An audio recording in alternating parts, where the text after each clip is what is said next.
The San Diego Zoo pulls ads from a controversial website after getting called out in a social media campaign. We could hear the sounds of gunshots. San Diegans joined protesters trying to stop a controversial oil pipeline in North Dakota. KPBS Evening Edition starts right now.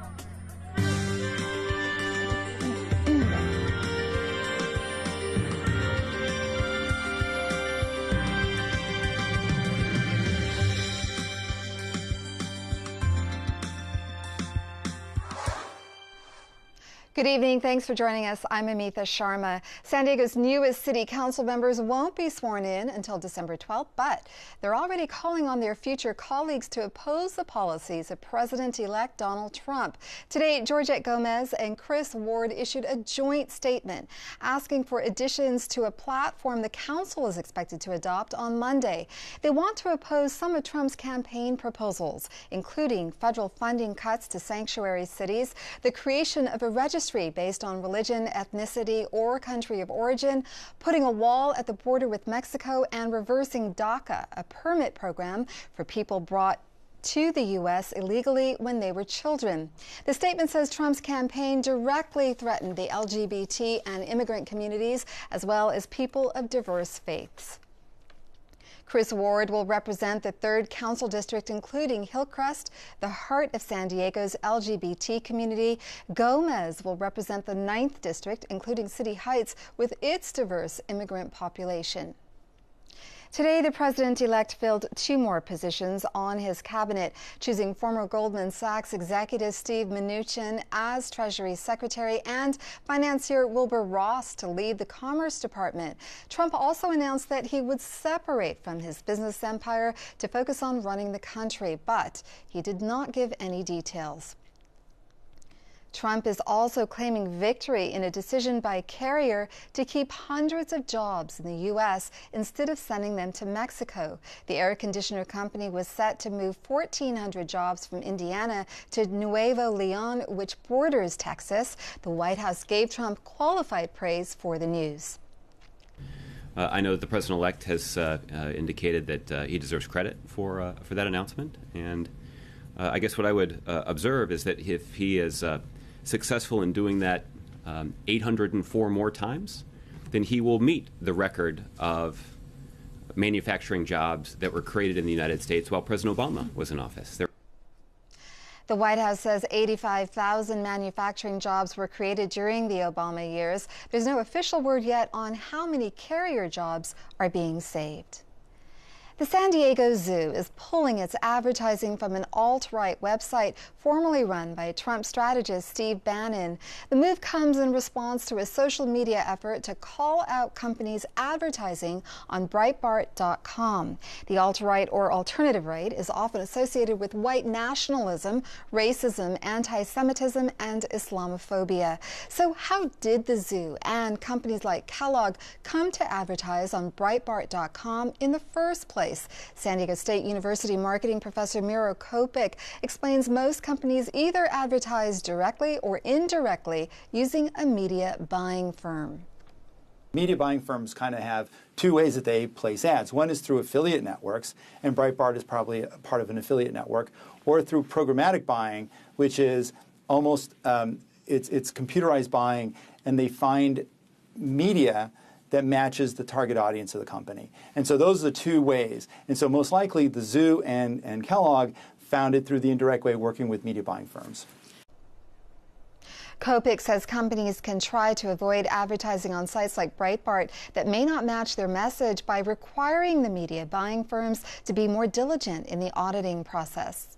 House Democrats re-elected California Congresswoman Nancy Pelosi as their leader today, despite disenchantment among some over the party's poor performance in the elections earlier this month. The vote was 134 for Pelosi to 63 against. She turned back a challenge from Ohio Representative Tim Ryan, who says Democrats need to change their message. As Democrats, we need to talk about economics. It's the issue that unites us. Many of you have heard me say this a million times in the last 2 weeks, and I believe it in my heart that if we're going to win as Democrats, we need to have an economic message that resonates in every corner of this country. Pelosi has led the party since 2002. Today was the closest she's ever come to losing her position. Some immigrant and civil rights groups are suing the federal government over warrantless searches by border agents within the U.S. The suit was filed in Michigan. Customs and Border Protection agents are allowed to check anyone within 100 miles of an international border. The suit says all of Michigan falls in that 100 miles. It's asking for specific information on where the border stops occur and why agents are stopping many people who are in the U.S. lawfully. Just to compare, all of San Diego County lies within 100 miles of the border with Mexico. Border officials are not commenting on the suit. The U.S. Supreme Court will decide whether the government can detain immigrants indefinitely without a hearing. Today, the justices heard a class action suit brought by immigrants who've spent long periods in custody. Many of those immigrants are legal residents or are seeking asylum. In some cases, they were detained for years without getting a bond hearing. An appeals court has already ruled they should get bond hearings every 6 months. The 8 justices appear to be split during today's hearing. They could put the case on hold until a 9th justice is appointed.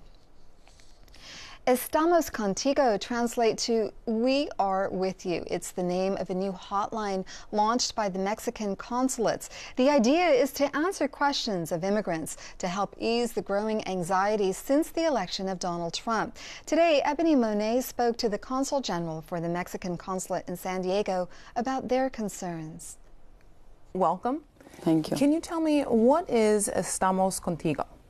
Estamos Contigo is a program that the Ministry of Foreign Relations in Mexico has implemented to provide better citizen services and protection to the Mexicans abroad. As you know, with the president-elect and the uncertainty that it has created regarding his policies, we are ready to help if it is the case, because we don't really know yet. If it is the case, we are ready, all the 50 consulates across the U.S., to help our people. And President-elect Donald Trump, when he campaigned and since his election, has vowed to deport millions of people. What are your thoughts about that? Well, we don't know what is going to happen, and even though these deportations are going to take place, not all the people are going to be deported, because some, it depends on the situation, case by case, what is going to happen. They have to go before a judge, and the judge will decide if they are, subject to deportation or not. So when you talk about exercising your rights, what are rights available or protecting immigrants who are in the country illegally? Yes, well, first of all, you have to take a look at the Vienna Convention of Consular Relations. There are international treaties and, of course, domestic law that even though there are undocumented people, you have to respect their human rights. You cannot permit that there are abuses. So if you're going to apply the law, we agree with that. We agree with that, and we respect that. But we want that when you apply the law, to be respectful of the human rights. And we are going to take a look at that. We have lawyers that we're going to defend them. And have you been getting a lot of calls? Is there an indication that these services, this extension of services was needed? Well, yes. Actually, within the population of the Dreamers, the DACA, they are, with a lot of anxiety because, as you know, with President Obama, they have this executive order that allows them to remain here in the country, to study, to work, but they don't know what is going to happen. So we are giving them advice with the lawyers. And lastly, for any immigrants out there that may be feeling this anxiety, what's the message you want to send? Well, the message is that when you are facing an obstacle or a threat, you have to be strong and you have to keep on walking. And in this case, you have to rely on your consulate and in your consul here in San Diego. I'm here for them. Estamos contigo. Thank you so much. You're welcome. Estamos Contigo also includes a 24-hour hotline. There, immigrants can get information about his or her rights and directed to resources. The number is 1-877-632-6678. Protests are continuing in North Dakota against a planned oil pipeline that would pass through tribal lands. The protesters have been getting support from Indian tribes across the country, including here in San Diego. Robert Wallace of the Barona Band of Mission Indians recently returned from the protest site after traveling there with 30 San Diegans to deliver supplies. He says what he saw was like a bad dream. We could hear the sounds of gunshots. And as we approached, we saw people getting blasted with water cannons. There was concussion grenades going off. We were seeing people get shot point blank with big rubber bullets. The protesters have been sprayed with fire hoses and tear gas, as well as rubber bullets. Local law enforcement says the protesters were setting fires while officers tried to disperse the crowd. The pipeline would carry oil from North Dakota to a shipping point in Illinois. The protesters say it's a threat to cultural sites and to the water supply. This is a life-altering cause because of the abuse and because of the water. The water is very important to our people. The earth is very important to our people. We're making our Mother Earth bleed tremendously. And the way nature works, you know, you can only do so much abuse to Mother Earth before she takes control of it herself. North Dakota's governor has ordered a mandatory evacuation of the area to safeguard against winter conditions. The protesters are still there, and Wallace told KPBS Midday Edition that he's going back this weekend. When Californians voted to legalize marijuana this month, they also approved taxes on pot. Now, the question is how to collect those taxes. The state agency in charge of tax collection is now requesting funds to gradually add more than 100 employees. It's estimated that 25,000 cultivators will have to register and start paying taxes when legalization takes effect in 2018. Police raided and closed down an illegal marijuana dispensary in Barrio Logan today. Authorities say about 3 pounds of the drug in various forms were confiscated, along with about $25,000. Police say the raid is part of an ongoing crackdown on all illicit dispensaries in the city. Currently, there are 8 legal operations in San Diego. 7 others have been approved but are not yet open to the public. San Diego officials are discussing next steps after a report found that police were treating some drivers of color differently than white drivers. KPBS City Heights reporter Taryn Mento says community members called for real change today. Researchers from San Diego State University today shared the final results from their study on San Diego police traffic stop data. They found in some cases drivers of color were pulled over and searched more often than whites. The study made 10 recommendations, including enhanced training for officers, a better data collection system, and greater community engagement. San Diego Police Chief Shelley Zimmerman says she's already acted on some of them. We have provided courses that cover non-bias-based policing, procedural justice, effective interaction, and emotional intelligence with the specific intent of increasing self-awareness in our employees. And as you talk about, we're not stopping there.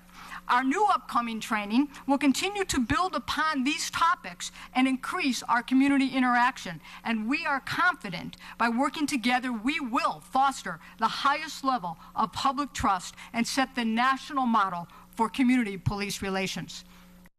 But Norma Chavez-Peterson from the ACLU of San Diego and Imperial Counties says past reports have yielded similar results, but not much has changed. She called for more specifics on the police and city's response and offered a list of suggestions. To ensure that the effect of biased decision-making is acknowledged, addressed, and that we have a system for transparency and accountability long-term. That includes resources, but a system. The last time we looked at this data was 13 years ago. That's not acceptable to revisit this. The committee called on the department to develop a specific plan in response to the report. Taryn Mento, KPBS News. The Port of San Diego is moving toward the second phase of redeveloping downtown's North Embarcadero.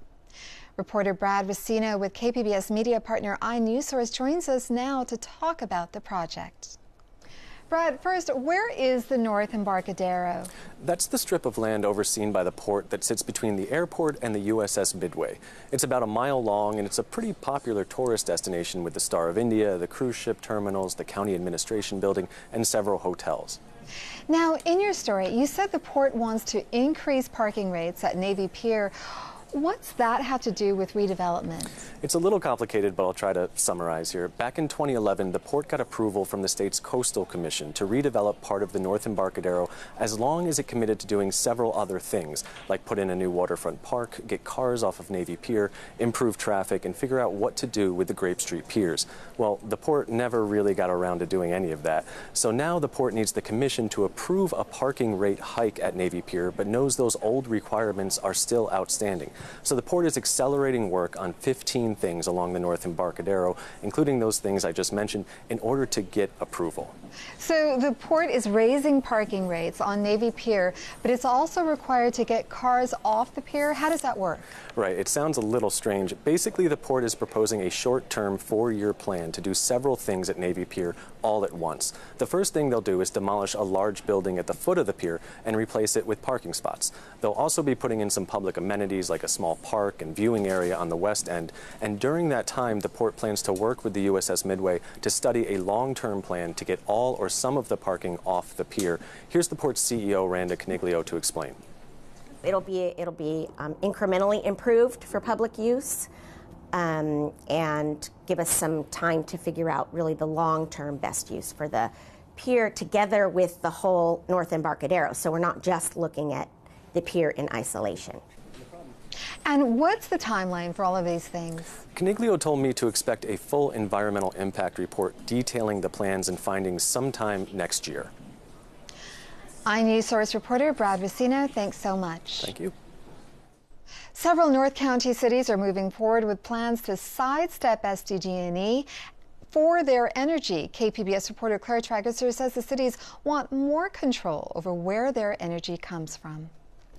Solana Beach voted earlier this month to start negotiating with consulting companies on how to set up a program called Community Choice Aggregation. It lets cities choose which kind of energy to buy instead of going through SDG&E. That means they can choose more renewable sources such as wind and solar.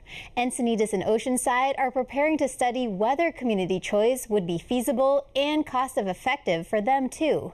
Nicole Capritz is the director of the environmental nonprofit Climate Action Campaign. She says the cities should combine forces to share costs. If they band together, they're going to have more customers and thus have more revenue and thus have more negotiating power when they are entering into agreements with energy providers. And so again, that provides benefit to families in San Diego and businesses in San Diego that can have lower rates with higher clean energy content. San Diego is also working on a feasibility study that's expected to be ready early next year. Claire Trageser, KPBS News. A group of San Diego-based Navy ships on deployment to the Middle East has arrived. The Macon Island Amphibious Ready Group left San Diego in mid-October. The Navy says they will support security operations in the region. On the way to their station, sailors and Marines took part in training exercises with allied navies. San Diego County has a hospital and 6 different clinics to provide health care for veterans, but some of California's 2 million vets have to travel long distances to get care. Today, the State Veterans Affairs Department held a meeting to look for ways to improve access. They say getting more facilities is a matter of enticing the federal government. A new report says the state's special education system is underfunded and needs to be reorganized. The Public Policy Institute of California says the number of children with special needs has grown in the past few years, and so has the cost of serving them. But funding has dropped. Some things like autism are more expensive, and there are more cases of autism now than there had been in the past, and we might be getting better at serving some other kinds of kids, like with specific learning disabilities like speech impairments and other things like that that are less expensive to treat. Researchers say special needs programs in the state are underfunded by more than $1 billion. Allstate Insurance Company has agreed to settle a consumer protection lawsuit out of San Diego. At issue was a series of television ads focused on the company's accident forgiveness program. San Diego's Consumer Protection Unit alleged the ads failed to disclose that the program was not available in California due to a state law. All states settled the case for $600,000. I'm Hari Srinivasan on the next News Hour on the ground in Cuba. Special correspondent Nick Schifrin reports on life on the island after Castro's death. That's Wednesday on the PBS News Hour. Heavy rainfall in the south is helping firefighters who have been battling wildfires there for several weeks. Officials say 7 people have been killed in Tennessee and more than 400 homes and businesses have been destroyed, while thousands of residents and tourists near Great Smoky National Park have been evacuated. Santa Ana winds are expected to return to San Diego. Shanae Shocker has our forecast. Well, here in Southern California, we're continuing to see some pretty dry weather, and that also goes for San Diego. Most of that moisture held up and off to our north around San Francisco and up towards Reno, even some snowfall. But along the Southern California coast, looking quite nice through tonight. 50 degrees for our low with clear skies going to stick around.